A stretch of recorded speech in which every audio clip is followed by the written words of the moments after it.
Salamu alaikum baba, ga Buhari a mulkin Najeriya. To, Me ya mana a Najeriya? ba abin da ya tsinanni. Sai me? Sai masifa, Da me kuma? sai yunwa, Sai me kuma? sai gobara, Sai me? sai fata, Sai me? sai masifa. Yanzu Buhari da karci a Najeriya in an ce zadar. Ya isa dan iska, ya isa busasshen banda. To me fatan ki gare shi? Allah ya tsine mai. To amma yanzu kina ganin cewar mutanen Zamfara Sokoto suka tuna za su ƙara zaben Buhari kuwa? A'a. Ko uwa ta te mun baki zan zaɓi Buhari? Ba za ki zaɓe shi ba? Ina. Ok, daman ke tun can baki zaɓe shi ba kenan. Ni. Idan zaɓi Buhari garen saka nuna a wuta. O da ki zaɓi Buhari? I wallahi. Da wanda ki sa ruwa wuta? I wallahi. To baba yanzu ka an ce Buhari ne ya biya miki kujerar maka ba gaskiya ne?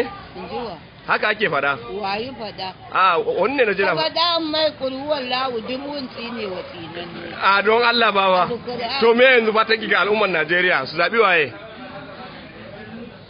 To, Su zaɓi waye? ko gudulan ko goje.